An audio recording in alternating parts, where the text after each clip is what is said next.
Story continued. From Thaddeus and Tarquinus playlist. The Gathering.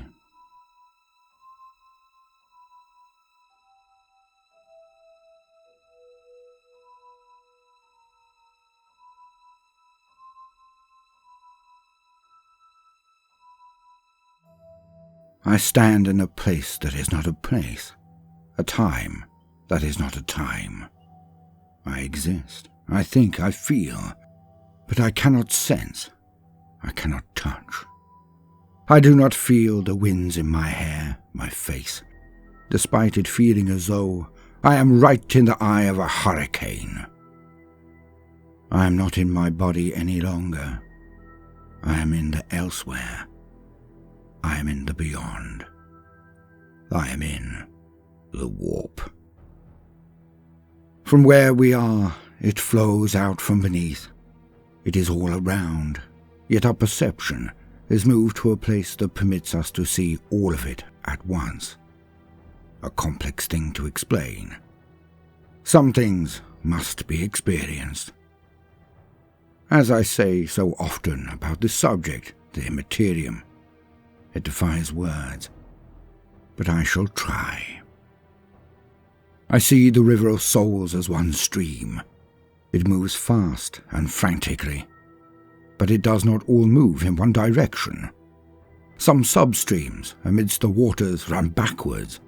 Some are swirls that are self-contained, their beginning also their end.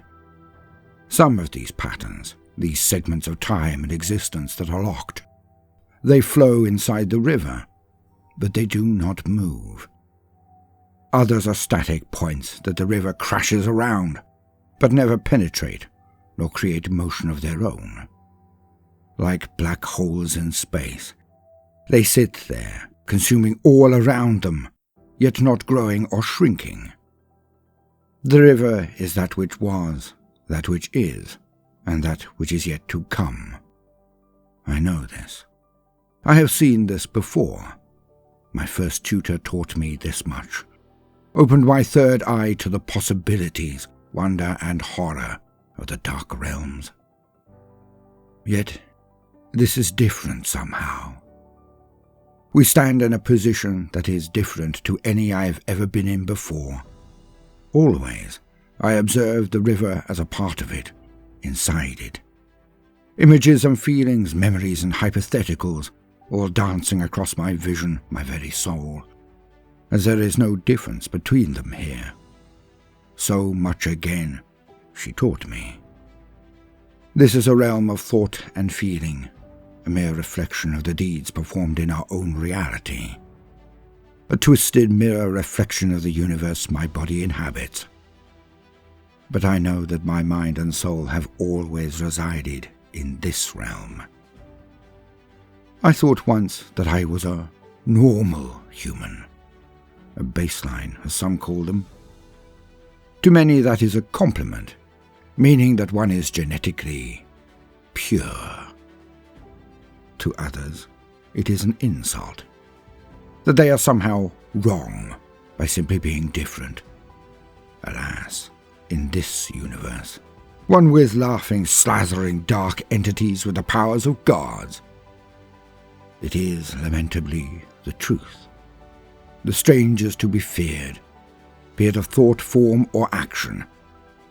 The unnatural is to be destroyed. For inside each of my kind, we psychers, we mutants, is a pathway to damnation writ into our very DNA. If a normal human were to fall to chaos, it would be a choice, a decision. Usually a slow and steady cycle of degradation and degeneration that can take years to slide down.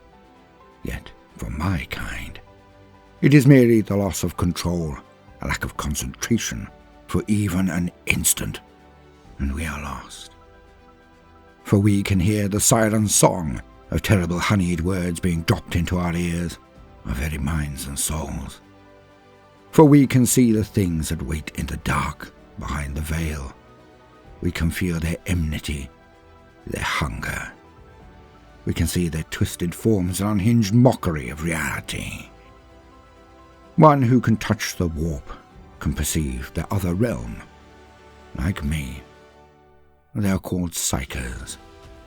We are rare, but not as rare as we once were. For the universe itself has changed, and recently. And the walls between reality and eternity are now thinner than they have ever been, or so we are led to believe. And when I say we, I mean humanity. It is the 41st millennium. It is a time of fire and blood. Kill or be killed. For our race has undergone a psychic awakening, and now more of us are born as mutant psychers than ever before. And nobody is ready for it. Nobody.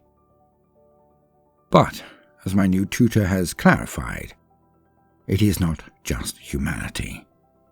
It is not just we psychers. It is everywhere and everything that has been affected.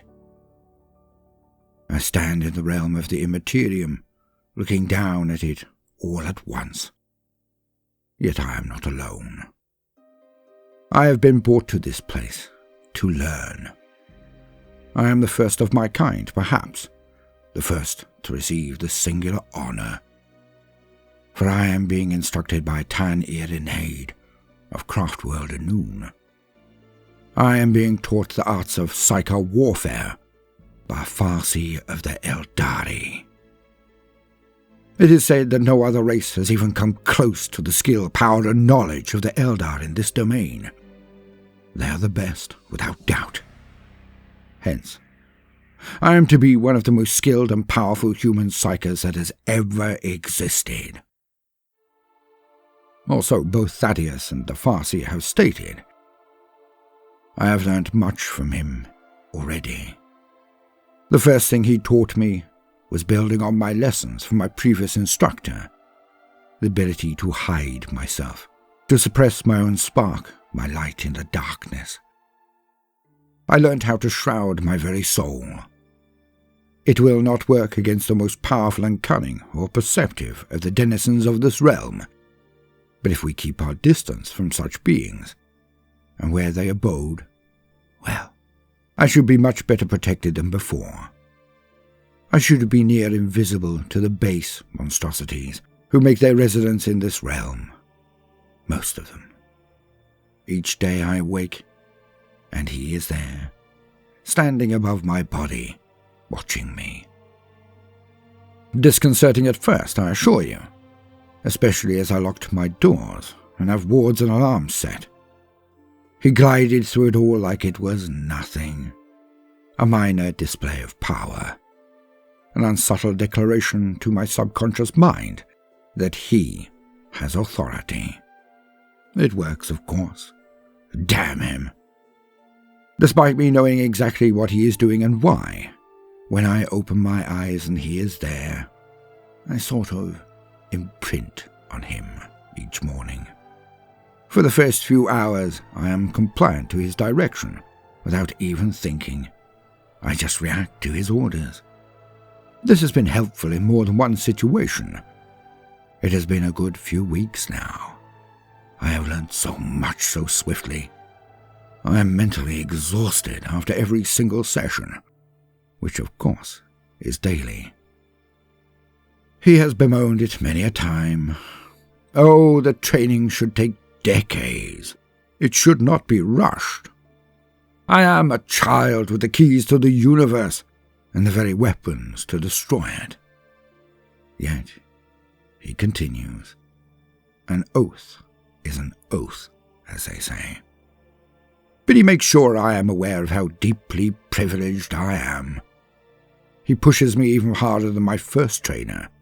She was practically kind in comparison. Not that I knew it then, of course. But I am keeping up, I think. And here we are, somehow looking at the warp as if it were a river, above it, yet part of it, able to see it stretch back into antiquity, push forward into a future so distant, I cannot even conceive of what my race will be at that point. And so, he begins. From here, we can see the course of time as it is reflected in our minds. But this is a vision of the warp that is both useful, but also sad and pathetic.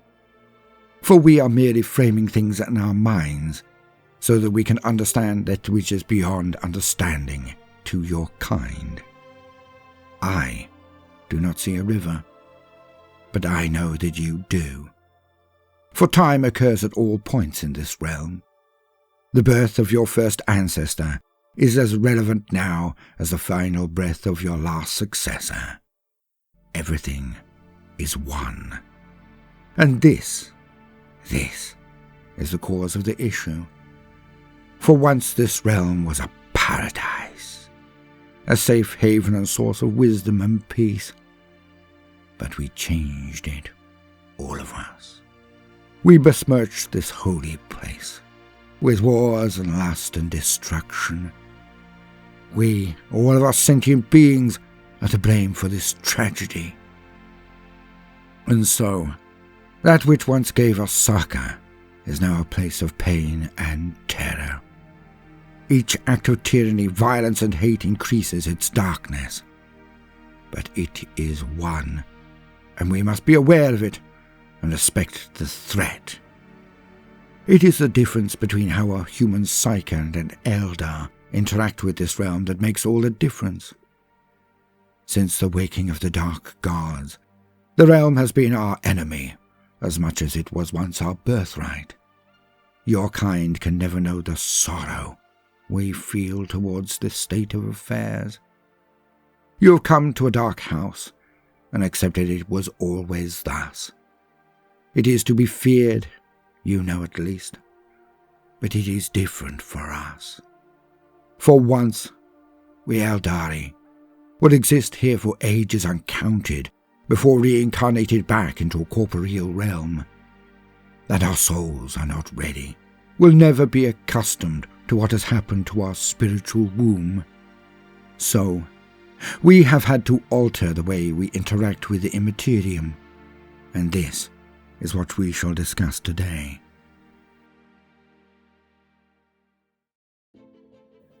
The ways in which we have devised to interact with the void without it claiming us. The warp is now a thing of corruption.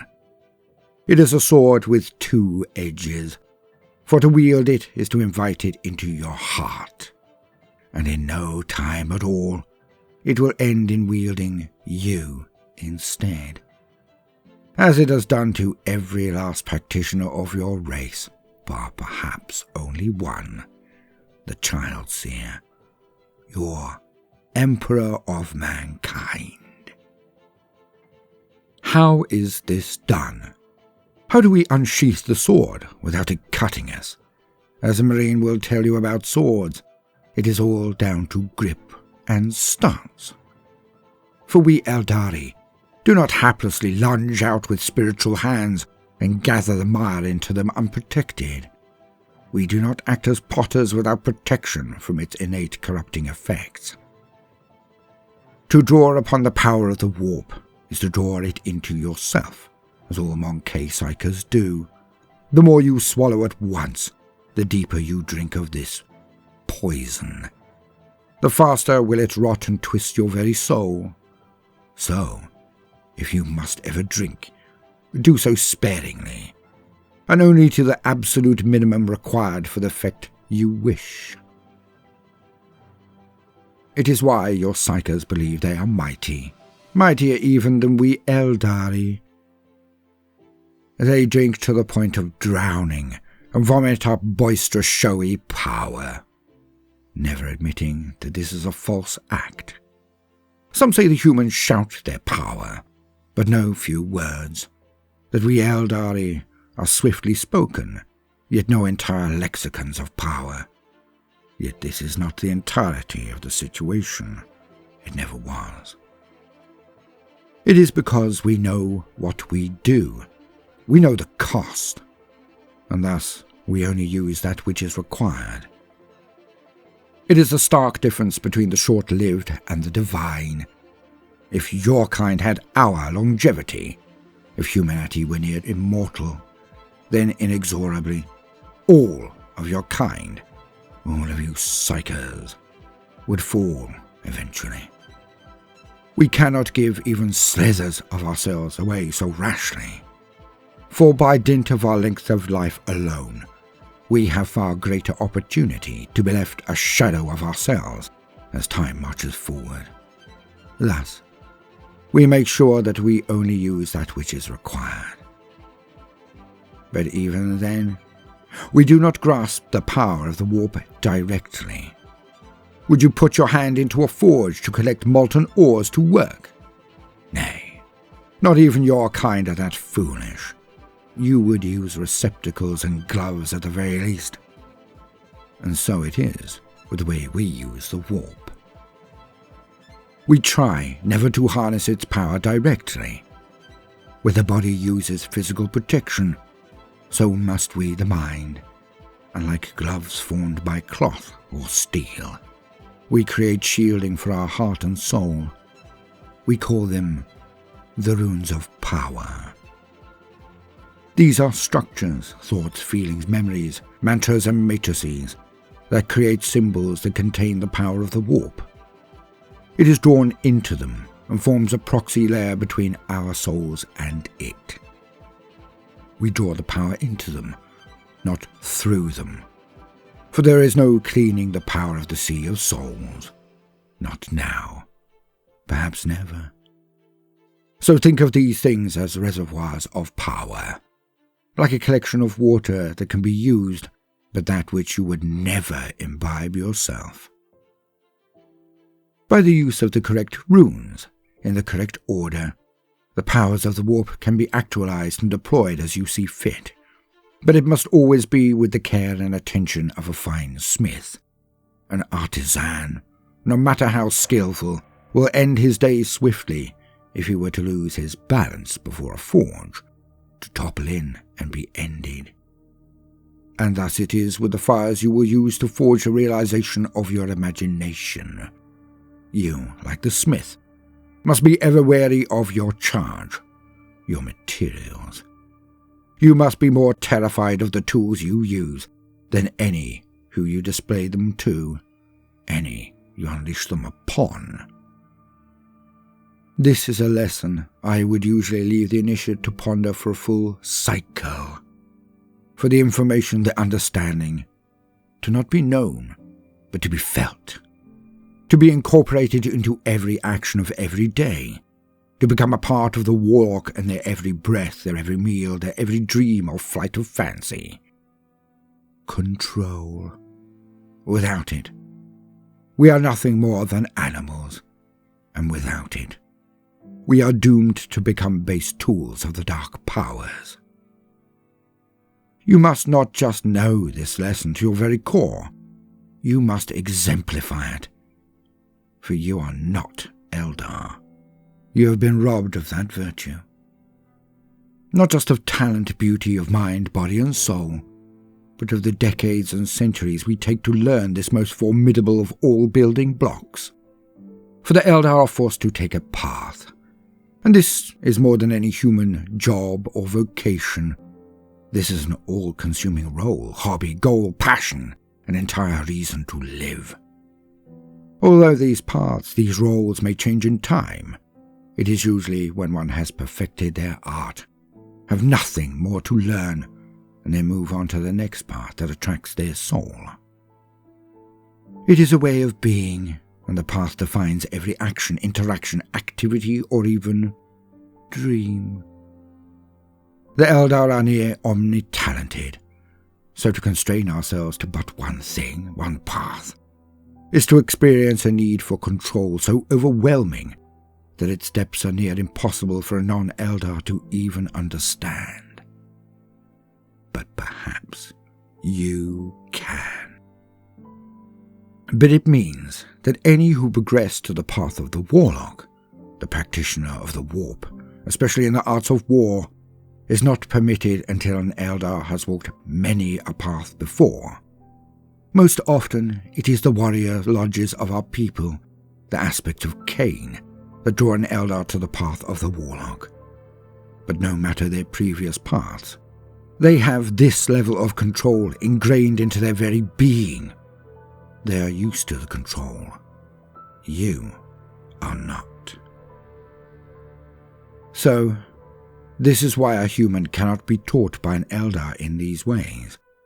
For our structures and progression are designed for us. If we were to do things in the usual way, your tuition would not be concluded before you expired. Oh, I realize that some of your people get thrown into a false fountain of youth, are rejuvenated time and again. Even so, to be a farseer, the senior step in the path to the warlock, would be beyond even those macabre elongations of your longevity.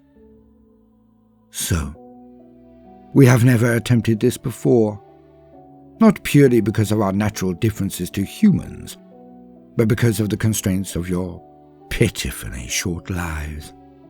And of course, one does not put a weapon of this power in the hand of a child. I trust that my candor will not irk you overly. Some things just are. I see no reason to sugarcoat them for you. So, you will be taught in this place, where time has no meaning, and I can prevail on your timid soul to blossom. But in this regard, for this matter, this first real step into the ways of the warlock, you will meditate. When next we meet here, you will display that you have understood my warnings, have heeded me. Thus, you will sacrifice one thing to me, and you will give it to me now. The Eldar does not wish me to give of material goods, possessions, or cherished keepsakes. He wants me to sacrifice something I enjoy, to show I can do this. His gaze is piercing. Here he is like a pillar of fire, a being of pure rage and power, yet delicate and graceful, like sunbeams on a wintry lake, but with all of the potence and malevolence of a burning star. I search my soul. I have so little left. I have my calling. I have my rank.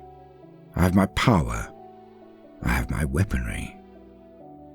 But he does not want any of that. He wants that which I love the most. Damn him. I match his stare as I have found it. Meat, I state boldly. From this day forth, no flesh of animal will touch my lips, no blood of a living being will pass my tongue. He looks to sneer at me, but I feel the gossamer caress of his mind inside my own. He reads me. He knows how much I adore to eat meat, how I look forward to being near an agri-world in surfeit of groks. The dainties of all kinds I consumed while toasted at the captain's table on our way to that fated encounter where I met the solitaire. He then sniffs and nods curtly. It is enough. Perhaps only because he knows Thaddeus has gained so much for our trip, our holy quest. While all others rejoice at the repasts, I will dine on twigs and leaves. Ugh. It is not nothing. I must now be aware of the ingredient to every meal, the method of creation of every liquid or snack. A change in my entire existence. For this thing that gave me pleasure, one of few that remain, it is really the sacrifice of another stressless activity, now burdened with ritual. But he looks at me through thinned eyes, for he knows that this particular response, this sacrifice on his altar, was very well crafted indeed. It was my test for him as well, for there is also an obligation from teacher to pupil, that he must make an effort to learn about me also, so he can judge if I am passing or failing. And now, his honor is in question. For he has agreed to train me. It behooves him to be as swift as possible. That way, he can return to his rightful place as a leader of his people. But also, he must make sure that I do not reflect poorly on him. So, his need is as great as my own now, and he cannot merely walk away. He is trapped by the rigour of the measuring, for to leave would be to admit that he was wrong in his estimation of me. And the farseer has also sworn to do battle with he who we hunt. He has a score to settle, from the sound of it, more than most who are now gathering. For this is why we meander around seemingly aimlessly now. We are waiting for the others to arrive. I digress. The Eldar farseer knows that I propose to stop eating meat as not merely a test, but also as an olive branch of my own. For the Eldar do not eat flesh, cooked or no. So by doing this, I profess to become more like them, more like him. It is my signal to the Eldar that I understand that to learn from him means to permit my perception to stray into that of their kind. I must, at least for the time being, begin to think like an Eldar, or at least be capable of it. A pale and shallow imitation of their ability, perhaps, certainly from how they tout themselves. But I show my willingness to change, to bend, to be flexible. So I am showing respect to him, as a guide on my own unique path, so to put it. And that is why I accepted my offer. I had thought he would expect far more, but then I fully expect there to be more such tests, more such changes that will affect my life, more sacrifices. So I hold back those things which are dearest to me, my friendships, my harmless infatuations, my hopes and dreams. All of these things could have been requested, but I shall hold them tight. For I have given nearly all to my role. There is nothing more I have to give, except to make good on that which I have lost. To now make others, the enemy, reap the whirlwind that they have made. For there can be no doubt that there is a hand in my past, my present, perhaps my future. For me to be a talented psyker of such power, to be found as the Thaddeus passed by after a failed attempt to stop a rite. Coincidences that are far too coincidental. But back to the moment. Satisfied, the farseer now guides us back to our bodies. I follow my silver cord. I am careful and steady. He waits for me at each moment, making sure I can follow. We return to our bodies, and I open my eyes and take in an expansive breath of air. I fill my lungs to bursting, holding on for a moment, before slowly releasing my breath. I twiddle my fingers and slowly move every muscle in my body. I do as I have been instructed over the days of tuition, for one must be fully reattached to one's form, must be aware of it and tethered. For sometimes those who quest amidst inner space can be shocked out of their bodies if they do not fully awake inside them, forever being only slightly attached. The body can even deteriorate then. The sinew is commanded by the soul and the mind. They must always be one if the path of the warlock is to be survived. And I find, as I rise from the ground, I subconsciously make the sign of the Aquila. I whispered a barely audible prayer. Words and movements from a different life when I was young. I believed so much then. When I was a child, I used to believe the Emperor himself watched over my dreams. I was so devout. I would dream that he was talking to me, that his golden light surrounded me, as I heard him whispering softly, and only to me. When When did that stop? When did I lose my faith? Or we all say we believe in the Emperor, but most often these are just words. So many think that believing is the right thing, so they ape the effect. They positively beam with righteousness, but they are also all too willing to inform people of their pious devotion. And that is when you know it is a lie, when they have to shout about it. I bow deeply to the farseer that I make for my quarters. I have stashes of things that I need to dispose of.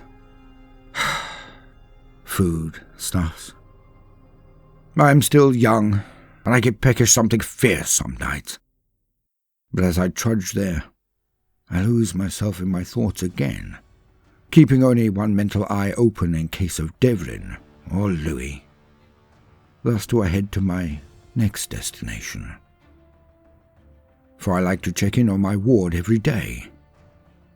It should be more, but I still find it hard, seeing her, being unable to help her.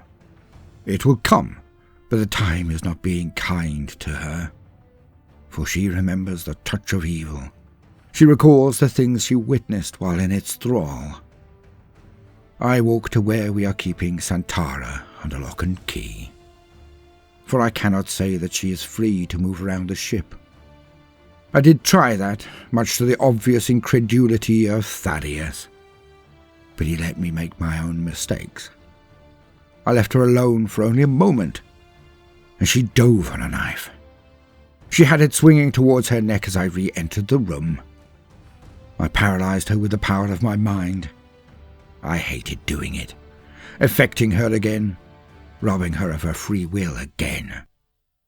But I would not let her take that which had been saved, not by me, but by that which moved through me. He wanted her alive, or at least, this is what I tell myself. I could be deluded, I could be the only reason she is here, but I do not feel it is so. I took the blade from her, and she howled like a wounded animal, and crumpled into a ball when I let go of her mind. I could have wept. Her pleas for death were so heartfelt, so earnest. She said she could not take the weight, the crushing pressure of being the last of our people. The things she witnessed. It is driving her insane. And I cannot help her, not yet, not fully. So I sedated her then. But I did speak with her the next day.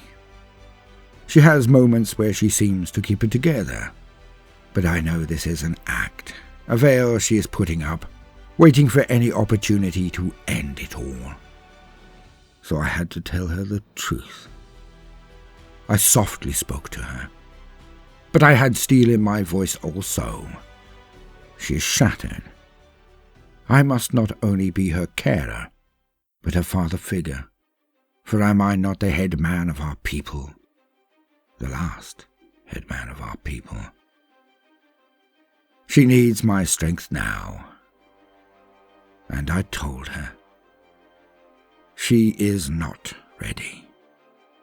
For she does not love the Emperor. She would not go to him if she ended her life.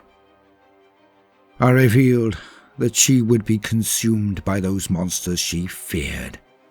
That she would be merely a morsel for that which exists after death. She said in that case, she would live forever. I countered that this was a fool's errand, and likely to be the pathway to her ultimate demise. She nodded. She thought. Then she said she would live until she had learnt to forgive the Emperor, for he was the one who permitted it all to happen. I understood, of course. How could I not? It was hard, but I had to again state the truth, that it was not he who had failed us, but we who had failed him. We let evil arise on our world. We let it grow. We did nothing. I told Santara that he was always ready to forgive her. But firstly, she had to forgive herself, and then to allow him back into her heart. It all started and ended with her. I asked her to think on it, and she did. It gave her some centre, but it was always fleeting. She would talk with me, but no others. Not Devrin, not Barbon. The Xenos did not even try. I asked Ursula to attempt to form a bond with her, but strangely she refused. Ursula walked away muttering something along the lines of, "I wonder if you would spend so much time and care if he were a male, and an older one at that." Utterly bemusing. I had thought Ursula was being hard for no reason, yet considering her own plight, perhaps she would not be the best person to watch over Santara. Perhaps she was unwilling to form a friendship with one she considered broken, one Ursula would inevitably see die of madness or sadness. I tried not to take it personally. I considered it more a condemnation of my skills rather than a rejection of the girl, and that is how I choose to see it. I know there can be other nuances, but that is beneath either of us to even consider. We are in the service of the Emperor. Pettiness is beneath us all, but it did distract me. While mulling this all over, my feet took me to another place, somewhere in the ship that I never go. It has been passing strange, for since I received Temperance, the blade, since I first used it and pushed my power through it, I have felt different. A subtle change, but a fundamental one. I would not say I felt destined, but now I do not feel alone anymore. Oh, I adore Thaddeus. I always will. Thus is also true of Ursula and Devrin. But I have felt alone for a long time. My world was taken from me. Not just my family, my friends, not some, but everyone I ever knew, ever met, ever touched, ever smiled at. Everyone I knew is now dead. My future on that world is over. My youth and naivety stripped from me the instant that thing, the demon, took a hold of my form.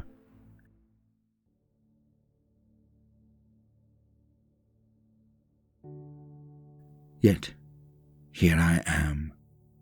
I look up and see the door. I know the time. I did not think I would be welcome, but I now find I must do this. And I press my palm on the door chime, and it is opened swiftly, and there he is. In some moments, like now, I understand the fear when I am not prepared. I fully acknowledge that transhuman dread is no laughing matter. I do not experience it usually, but just every now and again it can almost arise. For there he is, a space marine, an Astartes, an angel of death. Yet I am always prepared to see him in his hulking armour. Somehow, now it is worse. For he is stripped to the waist. He is wearing loose-fitting trousers, baggy, soft. A gift, obviously, for Barbon would never purchase such an item. But he does wear it. His hair is slicked back, tied with a white diadem, a piece of cloth to the uninitiated. An incense is burning. He is about to begin. I do not know why or how, but today I do not feel as though I am an interloper. I am meant to be here, with him, in this place. I look up. I have to crane my head to make eye contact. And he is grimacing. "You are aware of the time, Inquisitor," says Barbon. "I am indeed, Barbon. I do not wish to delay you." "Then," says he, almost confused, "I ask that I be permitted to join you." The furrowed brow of Barbon deepens for a moment. Then he becomes calm. He bows his head to me as he steps backwards, sweeping his hand out as an invitation. I cross the threshold. I walk inside, and he closes the door behind me. He leads me before an icon of the Emperor. I do not wait. I know what to do. I kneel. And for the life of me, I can see it now. As Barbon takes out the holiest of his possessions and reads the blessing of the day, and his deep voice goes stentorian, I repeat each line as we give thanks. And then he sings. I cannot believe it. As I said, I can see it now. He is not just a thing of death. He is a magical thing, a holy thing, a creation of our God. He is an angel. And my mouth opens as I join him, and we both sing the praises of the God Emperor of mankind. When we are done, I see something miraculous. Barbon smiles down at me, and I feel lighter. I smile back, and he beams all the more. It is a private moment, a personal moment. We, of all those aboard, we have felt him, and we both know it. We are not better than the others, not at all, but we know something we can never explain to them. He, Barbon, was a champion of the Emperor. When I drew and used temperance, when I burned the possession out of Santara, when I purged the unclean, I lied to Thaddeus. I thought I had to. Because I did. I felt him. The presence of the Emperor. I felt the hand of God on my shoulder, aiming me in the right direction, guiding me down my path, suffusing me with his light. And then, as we both quietly walked to the door, we both returned to normal. He the towering Astartes, me the Inquisitor. We incline our heads to one another as I leave. And he says, almost in a whisper, "Will you return?" I turn to him and look deep in his eye. Every day that I am able. No smile, merely a nod of understanding. And I am back to reality. I needed that. To feel clean again. I do not despise the Xenos as some do, but I do not trust them. The Eldar are liars one and all. They can be allies, but only of convenience. Usually theirs.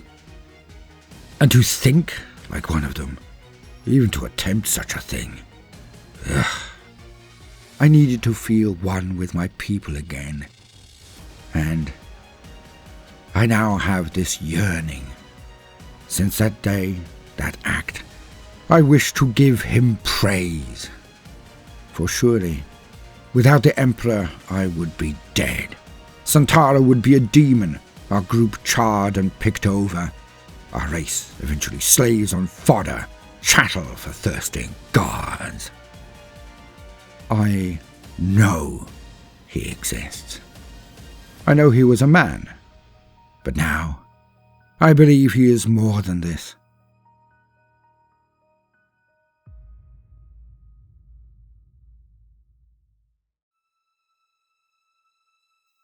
have it back now.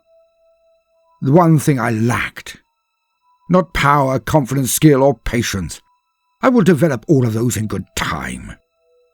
I needed this. My faith. And it hath returned. I feel as light as a feather as I walk to my quarters. I sleep the sleep of the just that night. For my Lord watches over me. For yea, though I walk through the valley of the shadow of death, I shall fear no evil, ever again, for he is with me, and I am his hammer. I meditate for most of the rest of the day, ate sparingly, being careful to ask what has been made, what was used. Ursula looks at me with stinging eyes, as this is the first time I have ever questioned the contents of my supper. She tuts and bustles as she glares at me, listing off her secrets. And I have to avoid 2 dishes, plumping for the one I thought to be pure. Oh, I do love them. I've not exactly ingratiated myself to her today. I can only hope she notes the same questions will be asked with each repast. Or not. That is no longer my concern, really. I do not wish to offend her without due cause, but her offence, if it does exist, is not my issue to control. Another day passes, awoken by the eerily crystallizing eyes of the Eldar. Another eternity in the ether. Then on to the day. I join Barbon, feel washed clean again. But we are both somewhat shocked when he opens the hatch, and there he is. There is Thaddeus, standing in his power armor buffed to a shine. And he has a serious look on his face, no matter the jauntiness of his professed demeanour. "Glad I caught you both at the same time. 2 birds and all that," says Thaddeus. Barbon looks slightly put out, but he hides it well. It is the knowledge that Thaddeus knows of our little prayer meetings. Yet all is well. Thaddeus does not throw bombs. About this, he would not dare. Not even he would goad the Black Templar in his faith. For it was a faith he too shared. All of us do. Yet his, like Ursula's and Devlin's, was personal. A moment between them and their lord. Something sacred diminished by the sharing. "Okay, chaps, it's showtime," says Thaddeus. Barbon nods. I am still blissfully unaware of what he means, displaying this with a deep shrug and extending my hands outwards in a clear, well, fill me in then, kind of display. "Right. We've been through this. We're about to meet with the others. Well, most of them anyway. Our allies to the hunt. Oh, yes.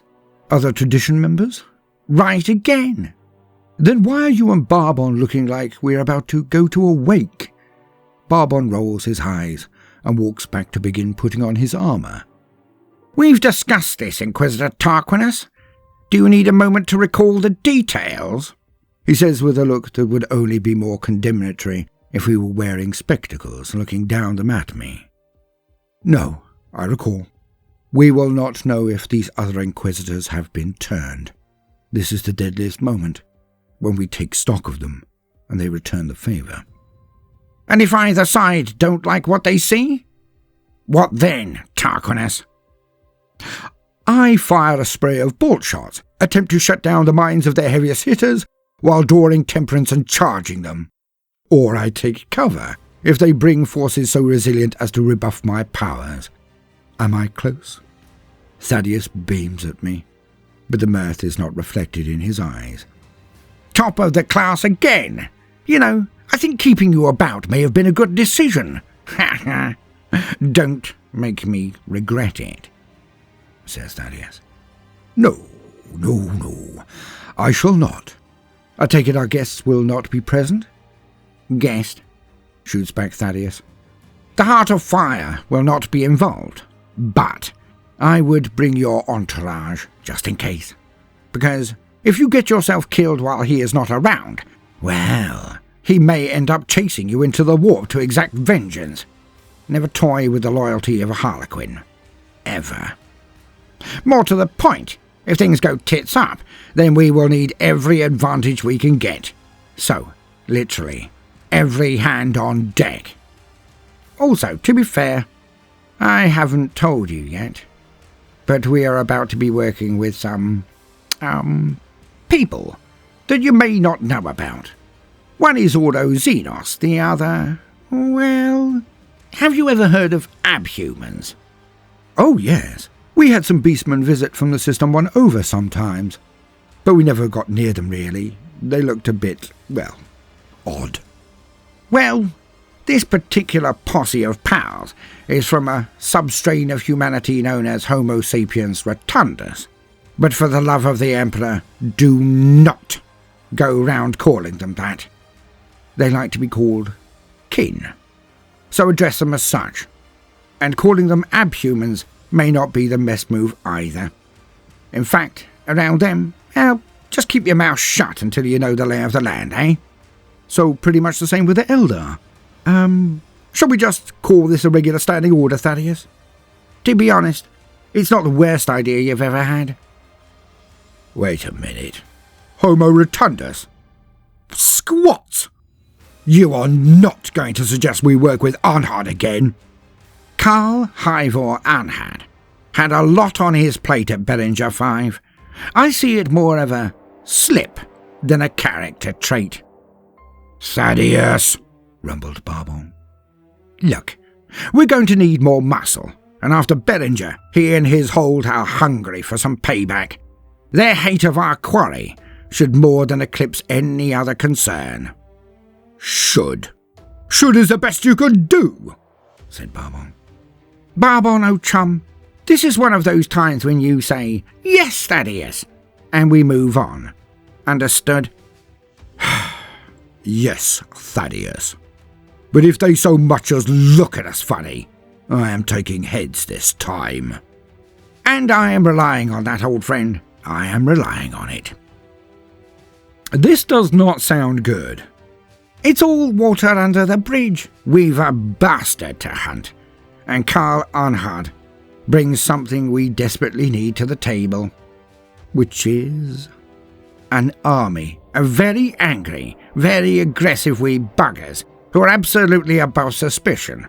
They also have technical skills we do not. I've got to admit, I had wondered why you have no priest of Mars in your comet. I find them creepy. All that binaric screeching, floating about with metal bits where they shouldn't be. Weirdos. Well, I guess that explains that then. Barbon snorted derisively. Ha! Next you'll be inviting Perseus, snapped Barbon. Oh, no. We don't need that level of attention. Well, not yet anyway.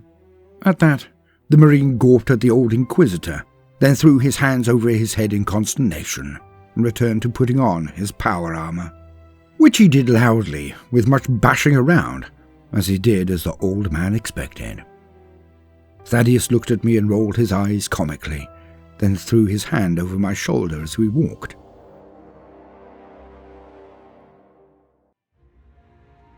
Now, you, my lad, are about to see something that has not happened in a very long time.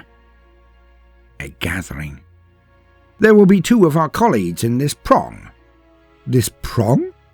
Boy, when I say this man is a bastard, I am not exaggerating. We will get this done, or we will all die trying. Do you understand? Said he. Then, becoming instantly chirpy, Now, let's go check on Ursula. Why, specifically?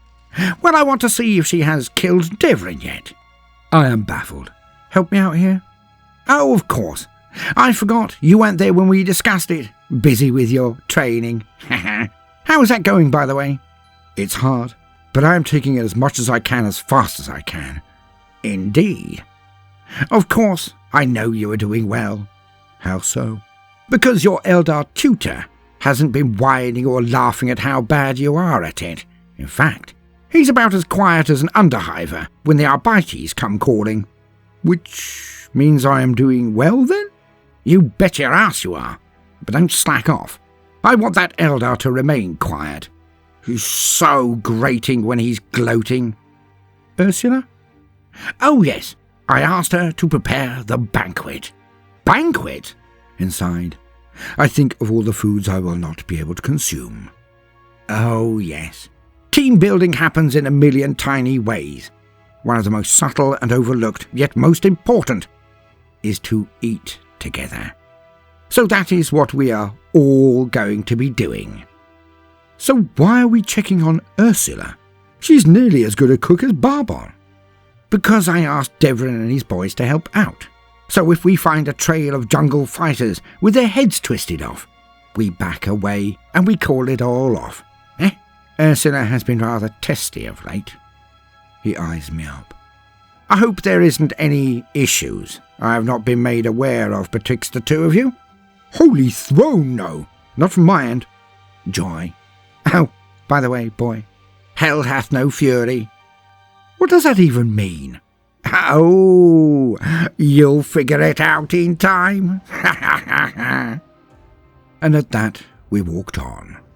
In less than 2 standard hours, they will be here. And then, we begin our quest. It turns out that we need not have feared. We both step into the main galley, and Thaddeus is beaming again. Nobody has noticed us, as they are so incredibly busy. I nod in appreciation as I look on. Ursula is walking the boards. The 8 Kachans all have white shirts on, which has to be the first time I've seen all of them covered at the same time, if I am honest. Their insistence to drag off their tops and stride around the place half in a buff. Oh, I have nothing to worry about in the cut department. My body is a weapon. I sharpen it to a razor's edge. Regular sparring with Barbon, weights and cardio, boxing with the boys, meaning Devlin's friends. I hold my own. It's just that they make the place look like a pleasure palace.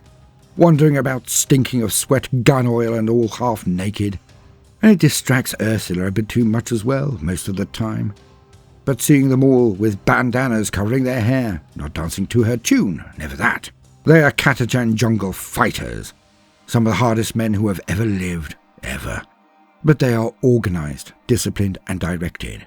It is their duty to get the meal done as best they can, which means to them, this is as much a battlefield as any other, because such men are competitive. And if they are going to cook, well, it's going to be the best thing you have ever tasted, or it'll be simple chunks of grox over an open fire, nothing in between. They clocked us all right, of course they did, but did not think us a threat, so ignored us. And Ursula is in her element indeed. No shouting, just firm statements that give no leeway for argument or negotiation.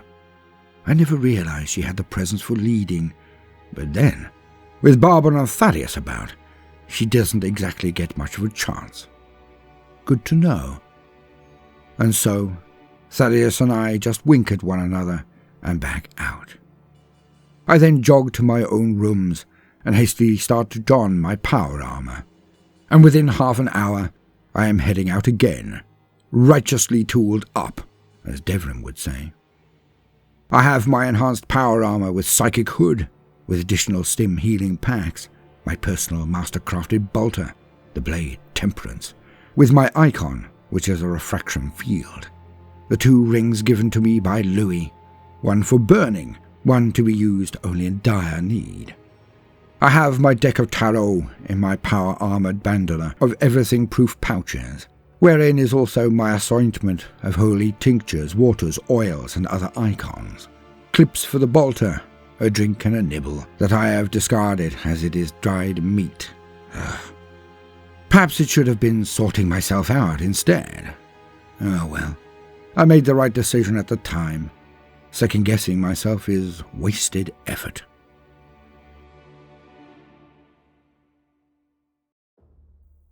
And I catch my own reflection in the mirror as I reach the door to my room.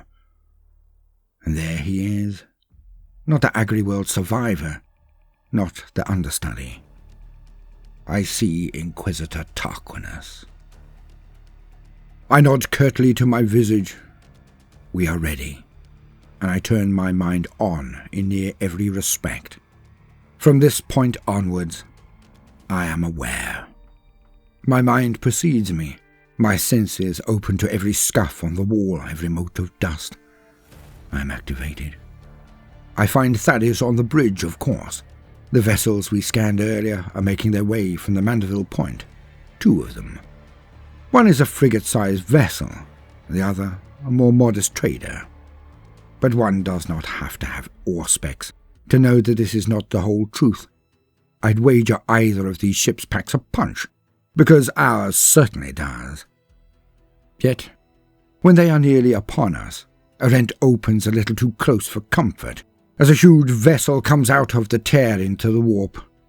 Alarms lit up, but Thaddeus calmed the instant we gained readings. Glyphs and ident chevrons I had never seen blazed across the screens. Thaddeus looked like the Gyrinx that had gotten the cream when it was confirmed. Easily as big as some cruisers. Well, the ones I witnessed at Macragge, anyway. It is imposing, to say the least. It slows, as do the other 2 ships. The fingers of Thaddeus dance across a screen, sending out ancient ciphers, old codes, and each comes back to his satisfaction. Scans are performed anyway, especially when all 3 vessels send out small transports. The delegates that we are to meet. All of the scans come back clear. It is showtime. We head to the hangar with the others converging there too, but only entourage. Devlin's friends are not present. The farseer is not present. Just us. Barbon, of course, is also tooled up, his armor polished to within an inch of its existence. Ursula is transformed. She now wears her most regal laces again, as she did when we took on the Eldar. Alluring. Beautiful. Devlin is in his best fatigues, but the flaps on his pistols and knife are open. He can draw and fire or unsheath and hurl faster than any but the enhanced or Xenos, so in this company he is quite slow, but to anyone else he is lightning death. Even Louis, the Jacquero. He now stands in what can only be described as something approximating power armor of his own, and clearly of his own devising. It seems that the tag he got in the leg when we picked up Devlin had spurred him to more technological brilliance. He has a simple clear dome over his head when he wants, annoying the living hell out of Barbon as he stands next to him, but opens and closes his dome headpiece incessantly, while looking up at Barbon with that mad toothy grin. The Astartes has rolled his eyes, of course, but otherwise is simply ignoring him. Alas, Louis is not giving up. But then, it does cut the tension a little. And Thaddeus, he is there with his power armor on also, but over his shoulders he has a cape of fine blues and deep purples. I have never seen this item before. It completes his ensemble perfectly. He really does look the part today. He looks every inch the ancient warrior, ready to slay in the name of the Emperor. Of course, I stand slightly to one side, with my own escort next to me. A good 4 paces away from me, for obvious reasons, behind and slightly to the right. He has all the space he needs to perform his role. He is a dancer of Segara, a damned soul. Merely appearing with him could kick things off, but then there's little point in attempting to hide his existence. Better to start with all cards on the table. Well, most. Thaddeus still has Devlin's squad on standby in an adjacent room, just in case. The 2 smaller transports come in at the same time, almost in unison, pushing through the atmospheric shielding and into the ship itself. And again, they land precisely in unison. The pilots somehow not wanting to be outdone by one another, perhaps. Who can tell? But this is the moment. I can see all tense. All of us. If anything is about to go down, it will start right now. Yet both ramps come down slowly, one from each ship. Not blasted down, as one would in a combat drop, and this is a good sign at the least. The first to touch down to the ground elicits the opening of the transport doors, and there stand 2 slab-shield Ogryn. Huge beasts, with what seem crude but sturdy shields that are about as large as a man. So much so that we cannot see anyone behind them. Barbon's left leg shuffles forward an inch. He is preparing to go into firing stance. Few would notice this. He is so swift, so silent. But I am aware. I can also see the many feet beneath the slab shields, but when nothing comes towards the party, they begin to walk down the ramp. And we can see the others around one figure none can make out. A tall woman with a hard face, white hair and power armor. She is a sister of battle, nothing surer. Next to her is yet another with a shield, almost as if we were covering the rear of the Inquisitor in their midst. He is wearing shining armor, carrying a power sword at his side, and in amongst them I can hear the cogs of a metallic set of limbs moving. This has to be one of the Martian priesthood. Yet when they all get to the bottom of the ramp, they take 3 more paces. Then the 2 Ogryn step sideways, and we can see them all clearly now. And there he is. Quite a diminutive and lithe chap, himself in power armor. Inquisitor Saulot. The Ogryn do not move, but the rest fan out to their sides.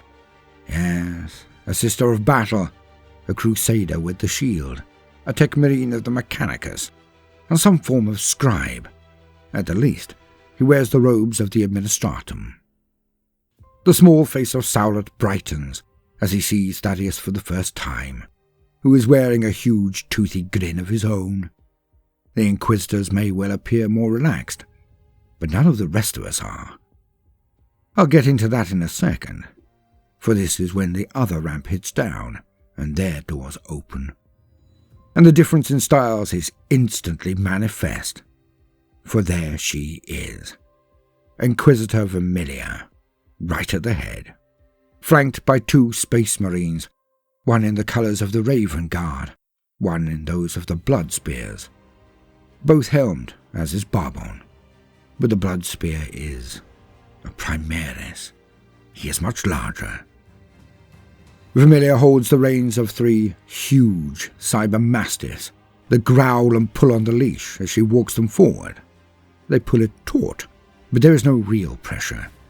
The dogs show their teeth, but do not even dare to disobey their obvious master.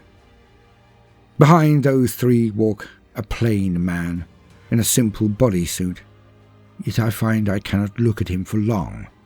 I cannot keep him in eye, always being aware of him, but I do not wish to meet his gaze.